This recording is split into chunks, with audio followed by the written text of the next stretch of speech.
எங்க ஊருக்கு பேரே வெயிலூருன்னு பேர் வச்சுட்டாங்க. என்ன ஊருன்னு சொல்லிட்டு மறக்காம கமெண்ட் பண்ணுங்க உங்களுக்கு தெரிஞ்சா. வெயில் காயிற காயில அப்பா மண்டை காஞ்சு போகுதுங்க. அந்த அளவுக்கு வெயில் தாங்கவே முடியல. எங்க ஊர்ல ரூ. 20க்கு இவ்ளோ தர்பூசணி பழம் குடுக்குறாங்க. அது மட்டும் இல்லாம இந்த வெயிலுக்கு நல்லா ஜில்லுன்னு சாப்பிட்டு கொஞ்சமா வந்து பார்த்தீங்கன்னா, ரெஸ்ட் எடுக்கலாம் அப்படின்னு பார்த்தேன். ஆனா ரெஸ்ட்டுக்கெல்லாம் வாய்ப்பே கிடையாதுங்க. மீஷோல நெறைய ப்ராடக்ட் ஆர்டர் பண்ணி வச்சிருந்தேன் இல்லையா? அது எல்லாத்தையும் எடுத்து நம்ம என்னென்ன வாங்கியிருப்போமோ, அது எல்லாத்தையும் பார்த்துடலான்னு எடுத்துக்கிட்டு இருக்கேன். அதில வந்து ஃபாசெட் கிளீனர், அதுக்கப்புறம் செட் வாங்கியிருக்கேன். நம்ம டோர் மேட் பண்ணலான்னு சொல்லிட்டு, உட்காந்து வேலை செய்கிறதுக்கே மூக்கால அழுவேன். நான் எங்கடா டோர் மேட் பண்ணுறதுன்னு நெனச்சா எனக்கே கொஞ்சம் சிரிப்பா தான் வருது. ஆனா வேற வழி இல்ல. டோர் மேட் கண்டிப்பா பண்ணுவேன். அது கண்டிப்பா உங்க கூட ஷேரும் பண்ணுவேன்.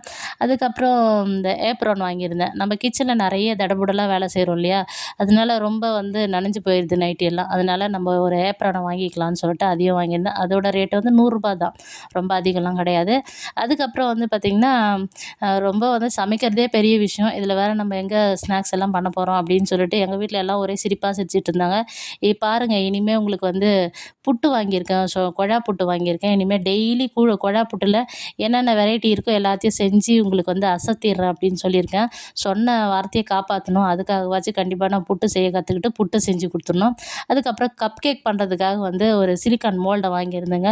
வாஷிங் மிஷின் ஸ்டாண்டும் வாங்கியிருந்தேன். கப் கேக் பண்ணவே தெரியாது. எப்படியோ யூடியூப்ல அப்படி இப்படின்னு தேடி புடிச்சு ஒரு கப் கேக்க பண்ணி விட்டுட்டேங்க. ரொம்பவே சூப்பரா வந்தது. என்னையும் வந்து சூப்பரா சமைக்கிறேன்னு எங்க வீட்ல ஒத்துக்கிட்டாங்க. "ஏன்பா அப்ப இத்தன வருஷமா சமைச்சேனே அதுக்கு என்ன பேரு?" அப்படின்னா, "இதுவரைக்கும் நீ செஃப். இப்ப மாஸ்டர் செஃப்ங்கிறாங்க."